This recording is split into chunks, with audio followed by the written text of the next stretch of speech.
Part 2. The Beings of Light.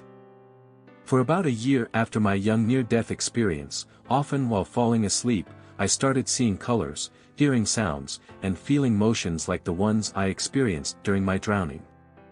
Time would start to slow down, then abruptly speed up. It also felt as if for an instant I was being taken somewhere else, then I'd experience a vacuum inside my belly and chest while being pulled back in.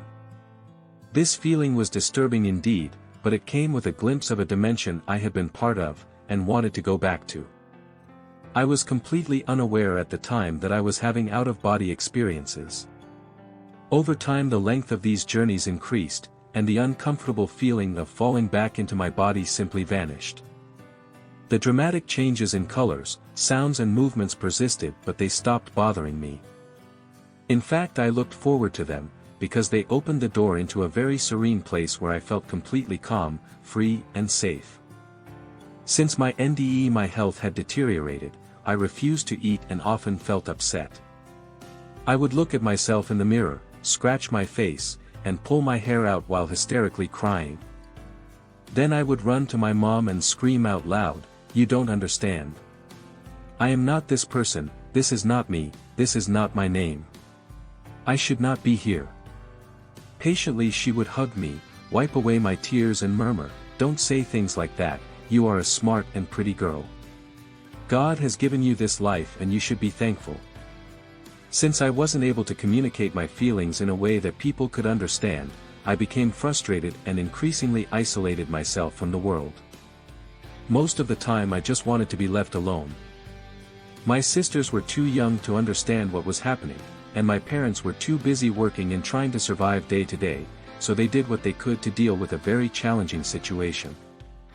Thankfully, the help that I needed arrived in a most unexpected way. Right after my 4th birthday, during one of my vivid journeys, I was surrounded by star-like figures of pure light shining everywhere. They were of different sizes and the colors were mostly white, silver and gold. Suddenly, one of them, shining in pure gold, shaped itself into a human form and moved toward me until I sensed its touch. Feeling absolutely astonished, I said, "Wow.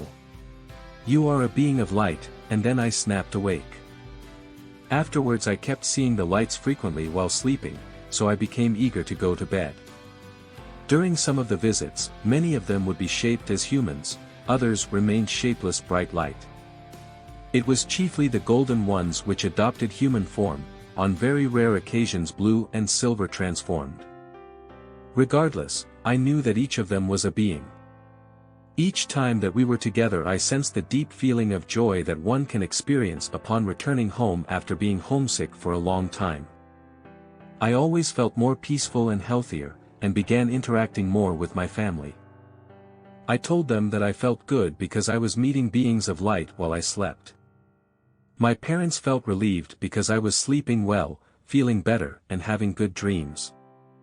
For a while I could only see these beings when I went to bed, but before long they started to appear anytime, anywhere. The first time I saw one with my eyes open, I stood in the shower, relaxing as the water washed over me.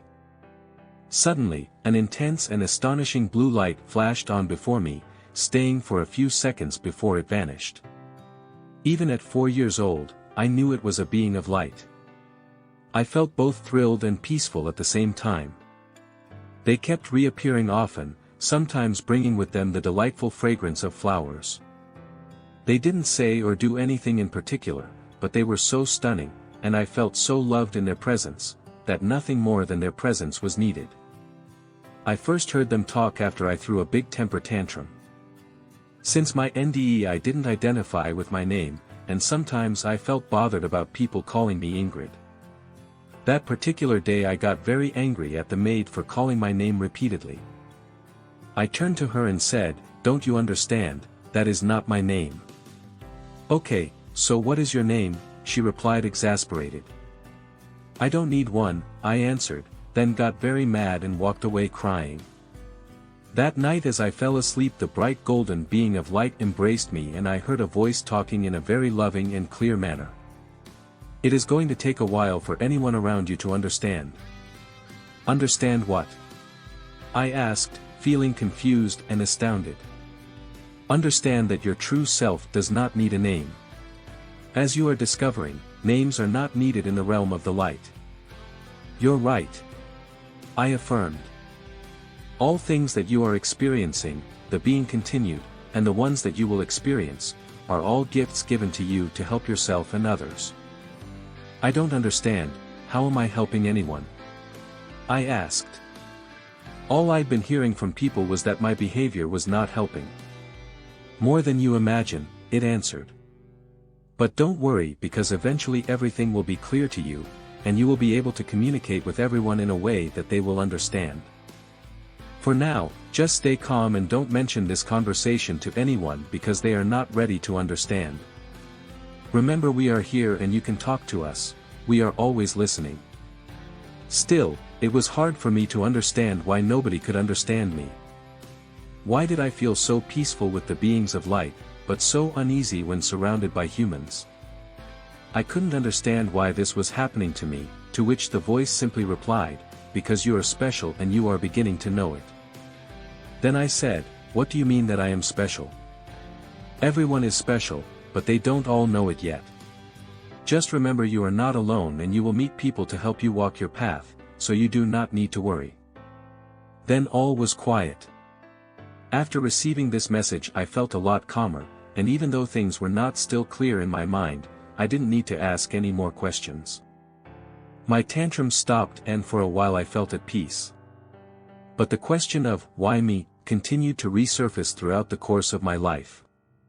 Only when I was a little older could I understand that the beings of light had started to teach me faith and trust. All problems could be resolved if I just allow myself to rest calmly in the caring hands of divine guidance, but I was very resistant, and that resistance would bring a great deal of pain in my life.